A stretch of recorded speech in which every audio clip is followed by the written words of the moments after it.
fire her or you'll regret it." The voice echoed through the glass walls of our Seattle architecture firm like a thunderclap. I looked up from my drafting table to see Ethan Blackwood, all 19 years of entitled fury, pointing directly at me through my office window. His face was flushed red, spittle flying as he screamed at his father, who stood behind him with the defeated posture of a man who'd lost control of his own son years ago. My name is Claire Dawson, and I'm 29 years old. For the past 4 years, I've worked as a senior architectural designer at Blackwood & Associates here in Seattle. I love what I do, creating spaces that matter, buildings that will stand for generations.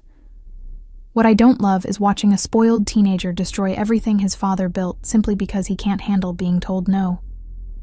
This whole mess started last week when Ethan decided to override one of my structural recommendations on the Morrison Hotel project. He'd waltzed into my office during his summer leadership internship, a fancy title for nepotism, and demanded I change the foundation specifications to save money.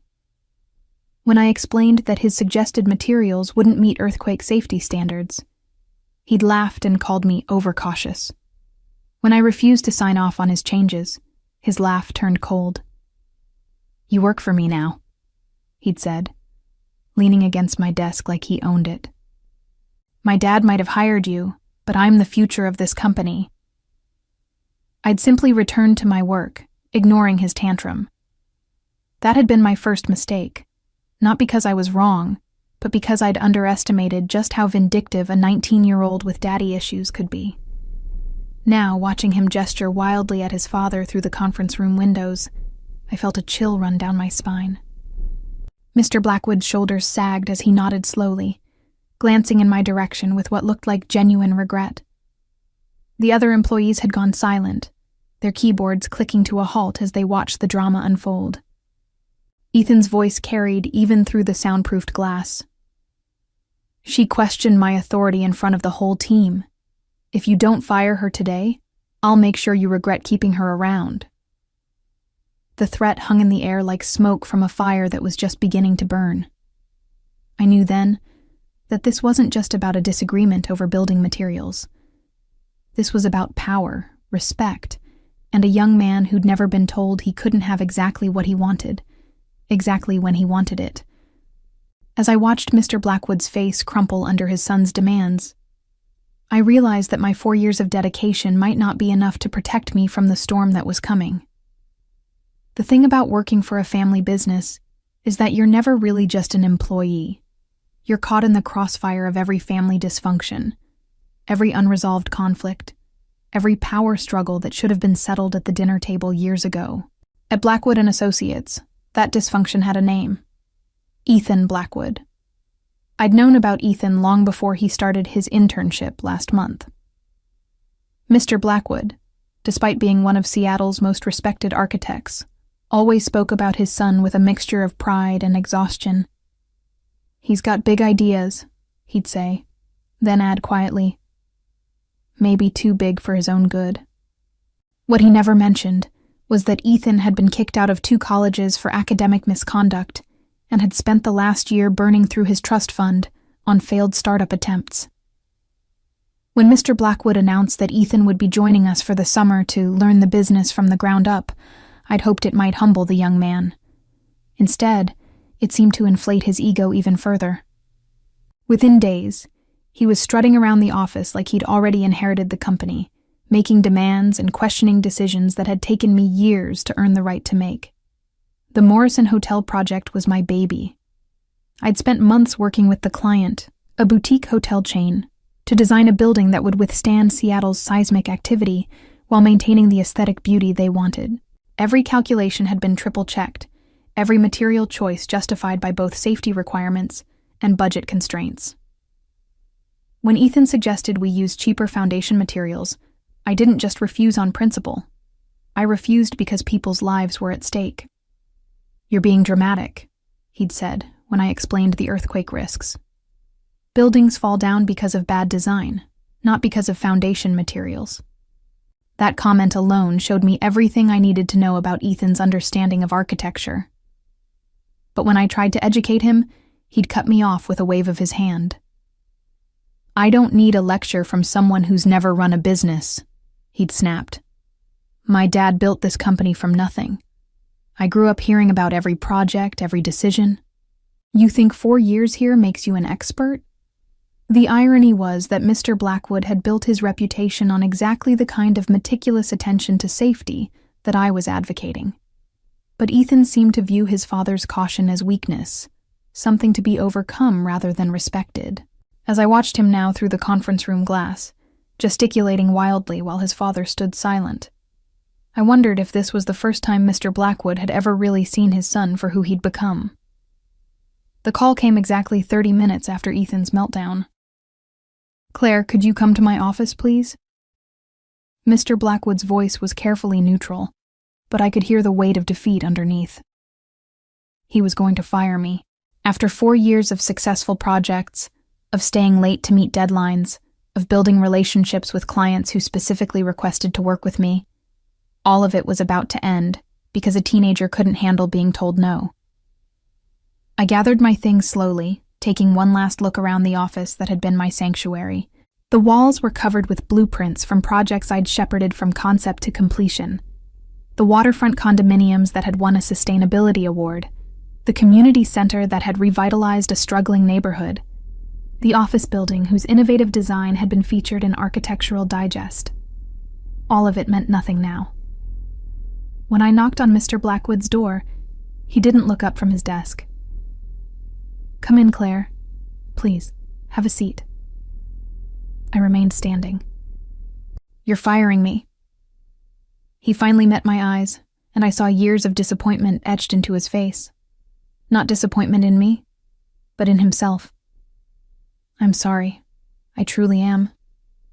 Ethan he's made it clear that he won't work with you, and he's family." "He's 19 years old," I said quietly. "He's been here for 1 month. I've been here for 4 years." "I know." His voice was barely above a whisper. "I know exactly what this looks like, and I hate myself for it. But he's my son, Claire. He's all I have left since my wife died, and if I don't support him now..." He trailed off, but I understood. This wasn't really about me or my job performance. This was about a father who'd lost his wife and was terrified of losing his son too, even if that son was destroying everything he'd worked to build. It was about guilt and grief and the desperate hope that maybe, somehow, giving Ethan what he wanted would finally make him the man his father needed him to be. But understanding Mr. Blackwood's motivations didn't make the betrayal hurt any less. I'd trusted this man, respected him, believed that merit mattered more than blood relationships. As I stood there watching him struggle to find words that might make this firing seem reasonable, I felt something shift inside me. The hurt was still there, sharp and fresh, but underneath it was something harder. Resolve. "Before you say anything else," I said, keeping my voice steady, "you should check your email." Mr. Blackwood frowned, glancing at his computer screen. "Claire, I don't think... Please, just check your email." He clicked on his inbox, and I watched his expression change from confusion to shock to something approaching horror. His face went pale, then ashen, as he read the subject line of the message I'd sent him just minutes before walking into his office. "Urgent. Safety violations and fraudulent documentation. Morrison Hotel Project." The silence stretched between us like a taut wire ready to snap. Mr. Blackwood's fingers hovered over his keyboard, trembling slightly as he opened the email. I watched his eyes scan the screen, growing wider with each line he read. The attachment I'd included was thorough. 23 pages of documentation that would destroy his son's future, and possibly his own. "Where did you get this?" His voice was hoarse, barely recognizable. "I've been documenting everything since Ethan arrived," I said. "At first, it was just to protect myself. I thought maybe he was making honest mistakes, and I wanted evidence to help train him properly. But then I realized the mistakes weren't honest at all. What I'd discovered had started small. Ethan had been staying late, which I'd initially found encouraging. Maybe he was finally taking the work seriously. But when I came in early one morning to prepare for a client meeting, I'd found him at my computer, trying to access the Morrison Project files. He'd claimed he was just trying to learn, but something in his nervous laugh had made me suspicious. That suspicion had led me to check the version history on our shared files. What I found made my blood run cold. Ethan had been systematically altering safety reports, changing material specifications, and even forging my digital signature on documents. The cheap foundation materials he'd suggested weren't just a cost-cutting measure. He'd already ordered them, using falsified paperwork that made it look like I'd approved the changes. The Morrison client specifically chose us because of our safety record, I continued, watching Mr. Blackwood's face grow paler. They're building in a high-risk seismic zone. If we use those materials and there's an earthquake... I didn't need to finish the sentence. We both knew what would happen. The hotel would collapse, people would die, and Blackwood and Associates would face criminal charges for knowingly using substandard materials. The liability alone would bankrupt the company and land everyone involved in prison. But the Morrison Project wasn't the only violation I'd uncovered. Ethan had been corresponding with contractors, using his father's email account to negotiate kickbacks on material purchases. He'd been skimming money from project budgets, hiding the theft by inflating labor costs on invoices. Most damning of all, he'd been selling proprietary designs to competitors, copying blueprints from our servers and passing them off as his own work. The Hartwell Plaza design, I said, naming our most recent competition loss. The winning firm's proposal was identical to ours. Even the unique sustainable heating system you spent months developing. They submitted their bid 2 days after Ethan accessed those files. Mr. Blackwood's hands were shaking now. How much money are we talking about? Based on what I could document, at least $200,000 in direct theft. But the real damage is the Morrison Project. If that building had been constructed with Ethan's materials and something had happened... I paused, letting the implications sink in. We're talking about wrongful death lawsuits that could reach tens of millions. He closed his eyes, pressing his palms against his temples. And you've already sent this to someone else. The State Architecture Board received a copy this morning, I confirmed, along with the Attorney General's office and the Morrison client's legal team. I also forwarded everything to our insurance company, since they'll need to know about the potential liability issues. The door burst open without warning. Ethan stormed in, his face flushed with triumph. Dad, did you fire her yet? Because if you haven't, I'm calling grandfather's lawyer. The board will remove you as managing partner if you can't make simple personnel decisions. He stopped short when he saw his father's ashen face and my calm expression. What's going on? Ethan's confidence evaporated like morning mist as he took in the scene. His father sat hunched over his computer, staring at the screen with the hollow expression of a man watching his world collapse. I remained standing by the window, my arms crossed, waiting for the inevitable explosion. What is this? Ethan demanded, moving toward the desk. Dad, why do you look like someone died? Mr. Blackwood slowly turned the monitor so his son could see the email. Explain this to me, Ethan. Explain how my signature appears on purchase orders I never signed. Explain how materials that don't meet code somehow got approved for the Morrison Project. I watched Ethan's face cycle through emotions. Confusion, recognition, fear, and finally, desperate defiance. That's fake, he said, his voice cracking. She's lying. She made this up because she's mad about being fired. The timestamps don't lie, I said quietly. Every document has a digital trail. Every login is recorded.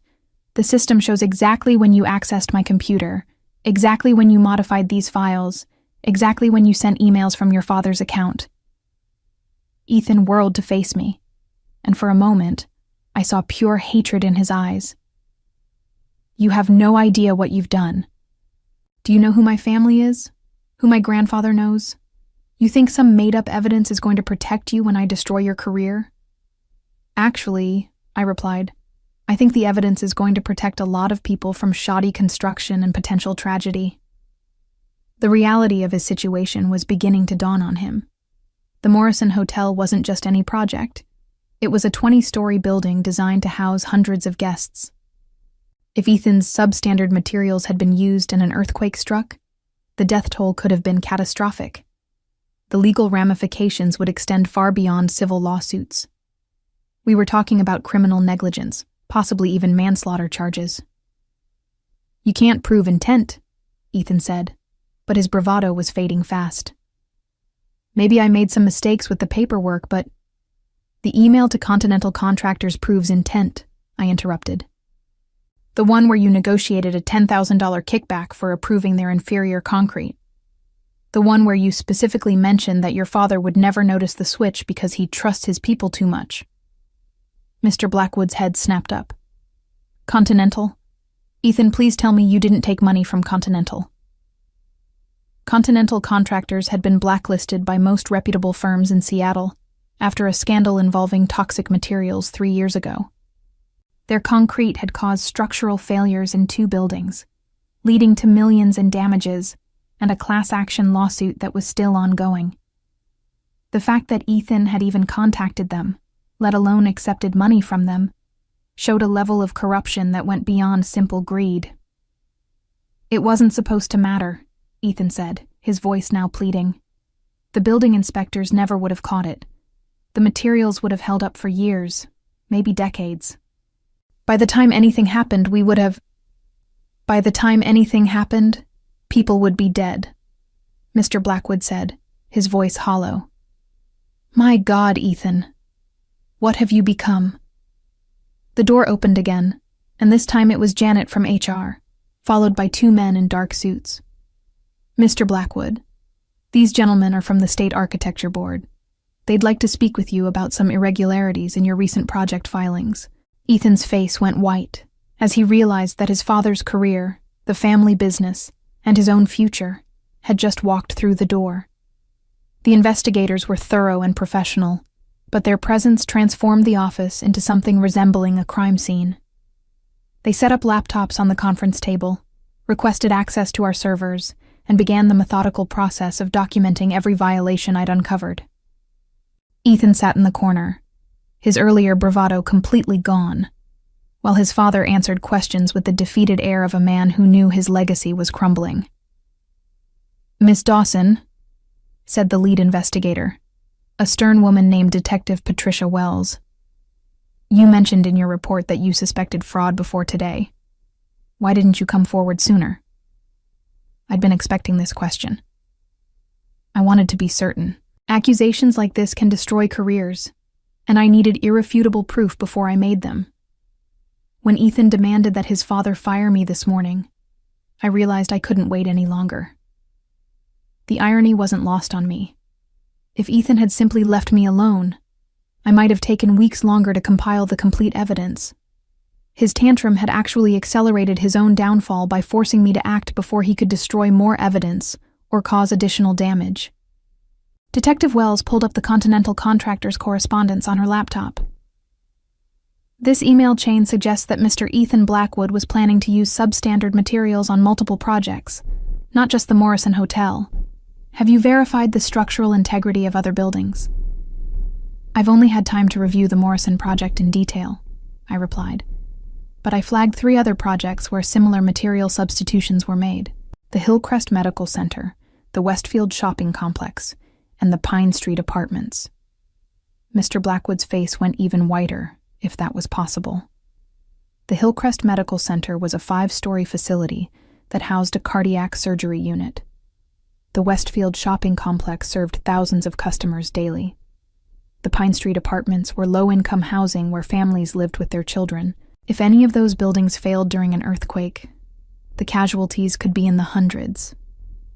"Dad, you have to understand," Ethan said suddenly, his voice desperate. "I was trying to save the company money. You're always talking about how tight margins are, how we're losing bids to cheaper competitors. I was just trying to help." "By committing fraud?" Detective Wells asked. "By endangering public safety?" "The buildings would have been fine. Ethan insisted. Continental's materials meet the basic requirements. They're just not as strong as the premium materials. The chance of an earthquake is tiny anyway. The chance of an earthquake in Seattle is actually quite significant, I said quietly. We're located on several active fault lines. It's not a matter of if, but when. The second investigator, Agent Rodriguez from the Attorney General's office, looked up from his notes. Mr. Blackwood, you'll need to halt construction on all active projects immediately until we can conduct a full safety review. Any buildings that have already been completed using these materials will need to be inspected and potentially retrofitted. The financial implications were staggering. Blackwood and Associates would be liable for the cost of retrofitting every building where substandard materials had been used.